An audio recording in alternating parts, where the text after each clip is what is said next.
Hi friends, welcome to Aari works. இந்த வீடியோவில் நம்ம என்ன பார்க்க போகிறோன்னா fishbone stitch in leaf filling. Centre லைனோட டாப்பில் த்ரெட் எடுத்துக்கிட்டு லீஃபோட ஷார்ப்னஸில் ஒரு செயின் ஸ்டிச் கொடுக்குறேன். அதை பட்டன் ஹோலுக்கு இழுக்கிற மாதிரி இழுத்துக்கிட்டு ஒரு லாக் ஸ்டிச். இப்போது சைடில் ஒரு செயின் ஸ்டிச் போட்டுட்டு பட்டன் ஹோலுக்கு இழுக்கிற மாதிரி இழுத்துக்கிட்டு ஒரு லாக் ஸ்டிச் போடணும்.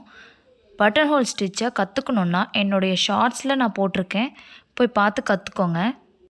சைடில் எடுக்கிற செயினை நல்லா நெருக்கமாக எடுத்துக்கிட்டிங்கன்னா லீஃப் பார்க்குறதுக்கு ரொம்ப அழகாக இருக்கும். இப்போது சேம் ப்ராசஸ் கண்டினியூ பண்ணுங்கள். லீஃப் ஃபுல்லாக ப்ராக்டிஸ் பண்ணிகிட்டே வரலாம். சில்க் த்ரெட்டில் நல்லா ப்ராக்டிஸ் பண்ணிகிட்டே வாங்க. பேசிக் ஆரி கற்றுக்குறீங்க அப்படின்னா ஜரி த்ரெட்டை விட சில்க் த்ரெட்டில் நல்லா ஸ்டிச்சஸ் கற்றுக்கோங்க. அப்போ தான் சில்க் த்ரெட்டோட ஹேண்ட்லிங் நல்லா வரும், த்ரெட்டும் கட் ஆகாமல் நல்லா வரும். ப்ராக்டிஸ் பண்ணிகிட்டே இருங்க. ப்ராக்டிஸ் பண்ண தான் சில்க் த்ரெட் நல்லா கட் ஆகாமல் ஸ்மூத்தாக வரும்.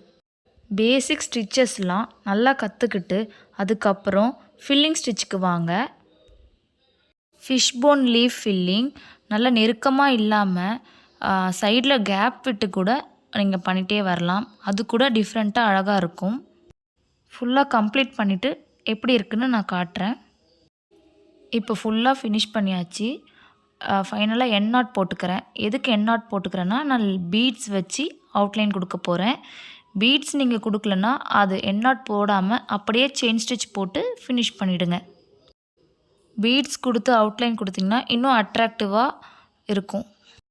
இப்போது ஃபிஷ்போன் லீஃப் ஃபில்லிங் கம்ப்ளீட் ஆகிடுச்சு. தேங்க்யூ.